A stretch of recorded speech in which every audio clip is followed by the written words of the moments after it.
স্বামীর সঙ্গে একান্তে সময় কাটাবেন বলে সমুদ্র সৈকতে ঘুরতে গিয়েছিলেন এক তরুণী। সমুদ্রের ধার বরাবর বালির উপর দিয়ে স্বামীর হাত ধরে হাঁটছিলেন তিনি। হঠাৎ সমুদ্রে কিছু একটা ভেসে উঠতে দেখেন। তারপরই দূর থেকে দেখে ভাবে যে কোনো মৃত মাছ হয়তো, কিন্তু কাছে যেতেই চমকে ওঠেন ওই দম্পতি। দেখেন এ যে মৎস্যকন্যার কঙ্কাল।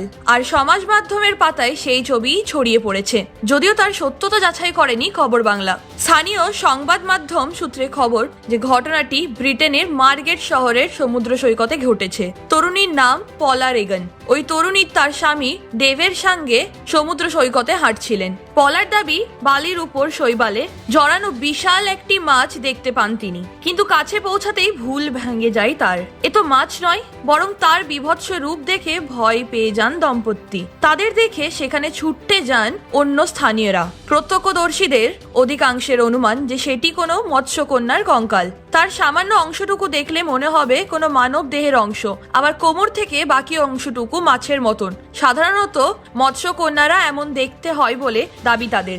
সেই ছবি সমাজ মাধ্যমে ছড়িয়ে পড়ায় কেউ কেউ আবার সেই রহস্যময়ী ব্যক্তিটিকে ভিনগ্রহী বলে দাবি করতেও পিছপা হননি। তবে নেটাগরিকদের অধিকাংশের মতে এটি বড় জাহাজে থাকা কোনো মূর্তি, সমুদ্রে কোনোভাবে হয়তো পড়ে গিয়েছিল।